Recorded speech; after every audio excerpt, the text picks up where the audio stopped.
This presentation is focused on the supplementation of folic acid for treatment of depressive symptoms. My name is Daniel Temple. I'm a post-baccalaureate student with an undergraduate degree in health sciences from Ohio University. I'm continuing my education at CSU and intend on applying to the clinical psychology graduate program to eventually earn my PhD. My name is Josh Pentek, and I'm a senior pre-PT major. I have minors in psychology and neuro. I will be starting CSU's Doctor of Physical Therapy program in January. My name's Samuel Morgan. I'm a psychology major, neuroscience minor.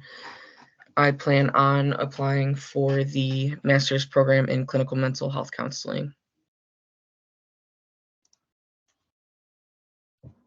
Folic acid is the synthetic form of folate, which is the natural form of the vitamin B9.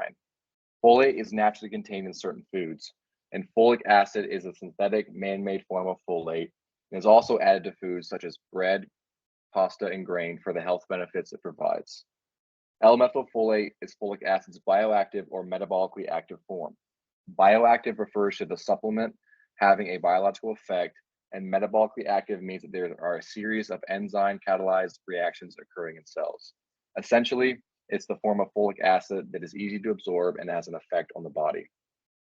The figure to the right of the slide is the process in which folic acid is converted into L-methylfolate, also known as 5-MTHF. Folic acid that is ingested is metabolized or converted into L-methylfolate, which allows it to be transported into cells, tissue, and even transported across the blood-brain barrier. Recent peer-reviewed research has used L-methylfolate as the form of folic acid taken as a supplement by subjects to investigate efficacy for treating depression, since it can be used by the body directly without metabolizing it. Folic acid is contained in vitamin supplements and fortified foods. You may see a food labeled fortified or enriched when browsing the shelves in a grocery store. This indicates folic acid has been added to the food product.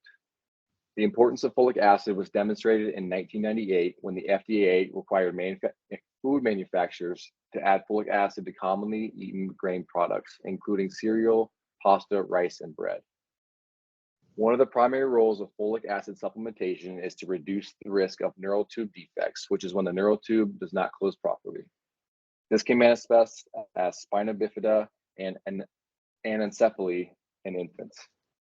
Folic acid and folate deficiency has been identified as a factor in patients suffering from depression. In this presentation, we will provide an overview of folic acid, present its applications and dosages for depression, and consult with the pharmacist for their opinion as to its efficacy as a treatment. Folic acid's general chemical information includes a molecular formula of C19H19N7O6. Usually, folic acid is seen as an odorless orange-yellow solid, and it's also a form of vitamin B9. Folic acid is important because it's a cofactor for enzymes that are involved in DNA and RNA creation, and it's also extremely important in infancy, pregnancy, and the development of cancer.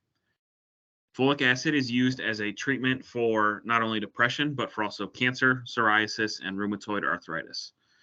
The figure at the bottom of the slide is the structure of folic acid. It includes 3 different sections, and the first section is a pteridine ring, second is a para-aminobenzoic acid, and the third is a glutamic acid. In 2002, Lamb et al. Conducted a systematic review of the use of folate and its derivatives in treating psychiatric disorders. 23 total studies were reviewed, 9 of which pertain to the efficacy of folate supplements in major depressive disorders. The researchers concluded that the use of L-methylfolate improved clinical outcomes in all mental health conditions investigated, but noted that outcome improvements were especially demonstrated in subjects with major depressive disorder.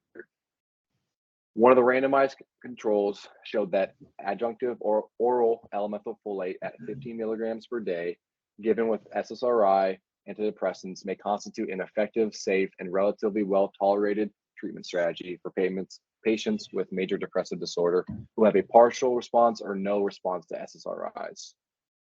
In 2021, in a systematic review, Altaf et al. Investigated folate as an adjunct therapy to SSRI and SNRI treatment for MDD. In a study consisting of 566 subjects, there was a clinically significant improvement in response rate that favored patients receiving adjunct vitamin B9 compared to patients receiving monotherapy, SSRI, and SNRI. Recommendations for consumers.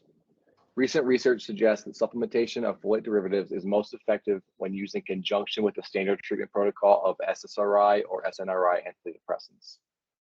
Significant improvement outcomes in patients with MDD were seen with L-methylfolate dosages of 7.5 milligrams or 15 milligrams daily. Again, L-methylfolate, folic acid supplementation was used concurrently with SSRI and SNRI antidepressants. In a systematic review by Lam et al. In 2021, dosages of L-methylfolate were generally 15 milligrams daily, used along with standard antidepressant treatment. Based on this evidence, we would suggest that for individuals considering folic acid supplementation for treatment of their depression, the above dosages of L-methylfolate, being 7.5 milligrams or 15 milligrams, should be used along with SNRI or SSRI antidepressants to achieve the best outcomes. The recommended dosages for L-methylfolate, as Daniel said, are 7.5 milligrams or 15 milligrams daily, but that is to be taken with an SSRI or an SNRI. Okereke found that depression risk in older and middle-aged women was not decreased when taking folate and vitamin B12 daily and long-term, separate from the SSRIs and SNRIs. Some side effects include altered sleep patterns, irritability, confusion, weight loss, nausea, and abdominal distension.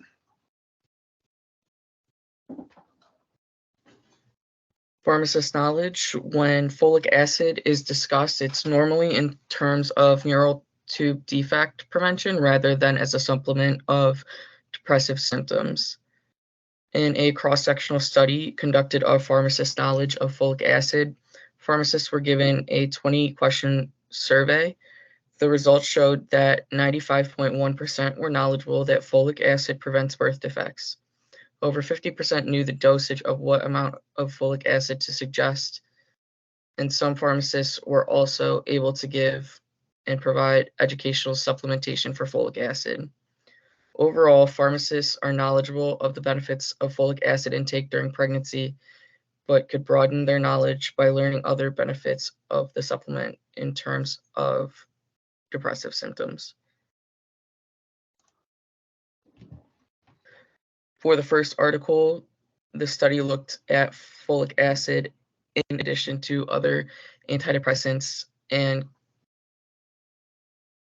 antidepressant use that was not supplemented with folic acid in mice. Different doses of folic acid had different effects on the mice. The results showed that folic acid was effective when supplementing the other antidepressants and when it was by itself.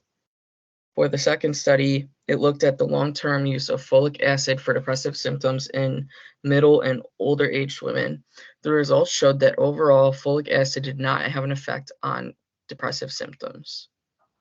For the third study, it looked at the effect of folic acid on children and adolescents who experienced depressive symptoms. The researchers really went in depth and looked at the different genotypes and overall found that the use of folic acid, even in combination with other psychotropic medication, did not prove any significant results supporting that folic acid helps to reduce depressive symptoms. These are references. Thank you for watching our presentation. All right.